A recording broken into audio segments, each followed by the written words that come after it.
चिराग पासवान ने एक बड़ा दावा कर दिया। उनके इस बयान ने बिहार की सियासत में खलबली मचा दिया। खासकर पशुपति पारस की मुश्किलें या उनकी सांसें जो हैं वो अब फूल चुकी होगी। आखिर चिराग पासवान ने क्या दावा किया और ये कैसे पशुपति पारस की बेचैनी बढ़ा रहा है, हम आपको पूरी खबर बताते हैं। चिराग पासवान ने साफ तौर पे कह दिया कि पारस खेमे के 3 सांसद लगातार उनके संपर्क में हैं। एक बार नहीं कई दफे बातचीत हो रही है और ये कहीं ना कहीं पारस की मुश्किलें बढ़ाने वाला है, क्योंकि पारस खेमे के साथ 5 सांसद हैं। खुद चाचा पारस, चिराग के भाई प्रिंस पासवान, इसके अलावा नवादा से सांसद चंदन सिंह जो बाहुबली सुजभान सिंह के भाई हैं। और सुजभान सिंह ने पारस की कैसे बैंड बजाई थी, आपको याद होगा, जब उन्होंने कहा था कि पारस के वो बयान से काफ़ी वो हताश हैं, जब उन्होंने ये कहा था कि चिराग और मेरा खून अलग अलग है। और उस वक्त पशुपति पारस के खिलाफ जमकर सुजभान सिंह ने कुछ दिनों पहले ही भड़ास निकाली थी। इसके अलावा एक और सांसद है वैशाली से वीणा सिंह की भी मुलाकात चिराग पासवान से हो चुकी है। इसके अलावा महबूब अली कैसर कुछ दिन पहले ही चिराग पासवान से मिलने पहुंचे थे, जो खगड़िया से सांसद हैं। और अब चिराग पासवान के इस बयान ने और खलबल मचा दी, जब उन्होंने कहा कि राजनीति में ज़्यादा रिजिड होकर नहीं चला जा सकता। इसके पहले के बयान को याद करिए क्या कहा था। पहले कहा था कि वो जहां हैं वहीं रहें, आने की जरूरत नहीं है। लेकिन अब चिराग पासवान ने अपने बयान को बदल लिया। हालांकि ये जरूर कहा कि अंतिम फैसला जो है वो पार्टी का संसदीय बोर्ड करेगा, लेकिन ये बात भी कही है कि राजनीति में ज़्यादा रिजिड होकर नहीं चला जा सकता।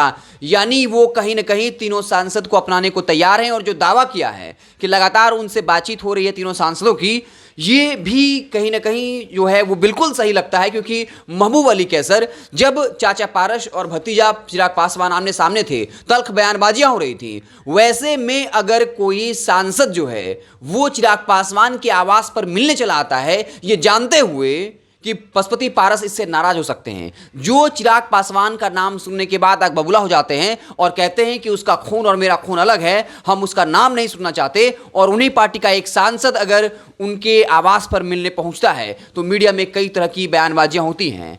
तो साफ तौर पर क्या पारस खेमे के 3 सांसद ने चिराग के साथ आने का मन बना लिया है? कई राजनीतिक विश्लेषक ये मानते हैं कि उनकी मजबूरी है चिराग पासवान के साथ आना, क्योंकि वो जमीनी स्तर को भांप चुके हैं। जिस तरीके से चिराग की पार्टी को तोड़ा गया, उसके बाद चिराग ने सड़कों पर संघर्ष किया और जो इस वक्त पासवान समाज है उसके बीच ये साफ तौर पर मैसेज है कि चिराग पासवान के साथ धोखा हुआ, उनके पीठ पर खंजर मारा गया।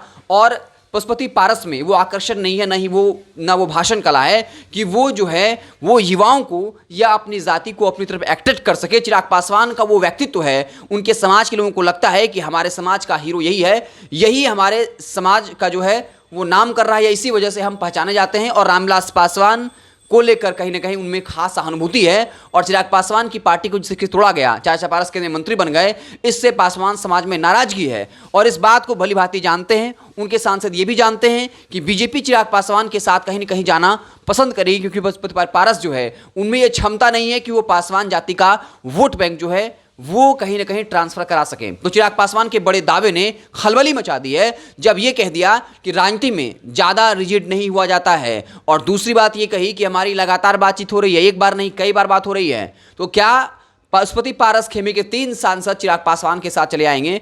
और अगर चिराग पासवान के साथ चले आते हैं तो फिर पशुपति पारस का क्या होगा? आप अपनी राय कमेंट बॉक्स में ज़रूर दीजिएगा। देखते रहे वेब समाचार। बहुत बहुत धन्यवाद।